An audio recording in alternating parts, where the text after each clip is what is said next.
Donc en gros, dans le cas général, là, vous avez P' et P' par exemple. Là, vous avez qui appartient à MP de K. Donc c'est une matrice carrée qui comporte P' et P', et l'exercice, en règle générale, à vous demander, déterminer A puissance n. A puissance n. Et là, on se dit, oh là là, mon Dieu, mais comment est-ce qu'on va faire? Et donc, on vous demande A puissance n. Là, le truc, c'est que c'est exactement comme pour l'exercice qu'on vient de faire juste avant. Ce que vous faites, c'est que vous remarquez que A au carré, à quoi est-ce que ça va être égal? A au carré. Regardez un petit peu. A au carré, c'est égal à tout ça, multiplié par la matrice A, des 1 partout. Et là, qu'est-ce que ça va être le résultat? Et là, on se dit, mais on peut pas te calculer. Eh bien si, on peut tout à fait calculer parce que regardez, par exemple, le coefficient qui est ici, le premier coefficient, à quoi est-ce qu'il va être égal?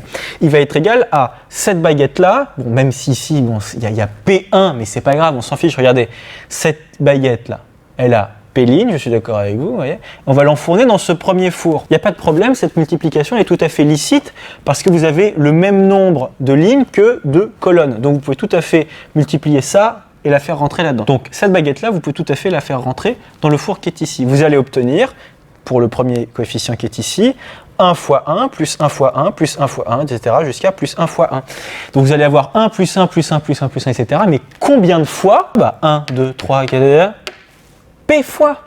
Ben oui, P fois, parce que là, vous avez P', puisque A, elle appartient à MP de K. Vous avez P'. Donc en fait, ce que vous allez avoir, c'est 1 plus 1 plus 1 plus 1 plus 1. Combien de fois? P fois. Et donc, ça vous donne tout simplement P.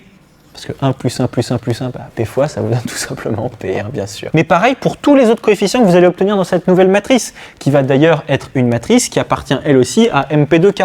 Par exemple, pour le coefficient qui est ici, vous prenez la baguette qui est là, vous l'enfournez dans le four qui est là, vous allez avoir 1 fois 1, pardon, 1 fois 1 plus 1 fois 1 plus 1 fois 1, etc. etc. Combien de fois? P fois, c'est-à-dire 1 plus 1 plus 1, P fois, donc vous allez avoir P, etc. etc. Vous allez avoir P partout. Et donc, tous vos coefficients dans cette matrice-là, ils vont tous être égaux à P, il n'y a pas de problème. Et donc, ça veut dire que A au carré est égal à tout ça. Et là, qu'est-ce que vous allez faire? Exactement comme dans l'exercice précédent, vous allez pouvoir factoriser entre guillemets par P.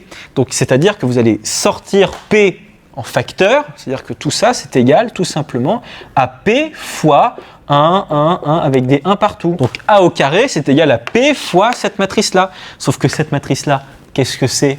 Mais c'est A justement, et donc A au carré c'est égal à P fois A. Donc A au carré c'est égal à P fois A. Alors j'ai effacé les calculs et je vais réécrire ce qu'on vient de trouver comme résultat. A au carré est égal à P fois A. Et là exactement de la même façon, regardez, vous allez simplement vous appuyer là-dessus et vous n'allez même plus avoir à faire de calcul, parce que pour avoir A au cube, qu'est-ce que vous faites? Vous multipliez simplement A au carré par A, vous faites pareil de l'autre côté, et qu'est-ce que ça va vous donner? A au cube, ça va être égal à P fois A, c'est-à-dire P fois A au carré, puisque vous voyez, ici vous avez multiplié A au carré par A pour avoir A au cube, et de l'autre côté, vous faites la même chose, vous multipliez aussi par A. Okay. Attention, ici P c'est un scalaire, hein, c'est le P qui est ici, hein, c'est pas du tout une matrice. Hein.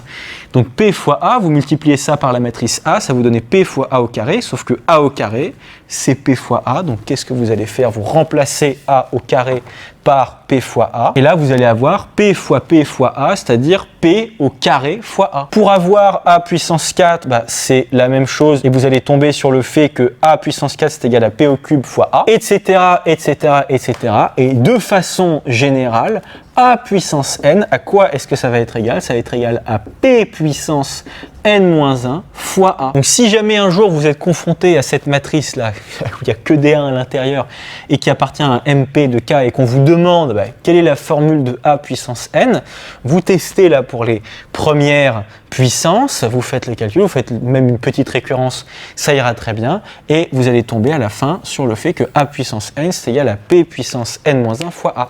Le P qui est ici, c'est le même que celui qui est là. C'est en réalité le nombre de lignes et de colonnes de A. C'est un résultat assez joli et qu'il faut savoir retrouver. C'est assez simple en fait hein, quand on a l'habitude. Voilà.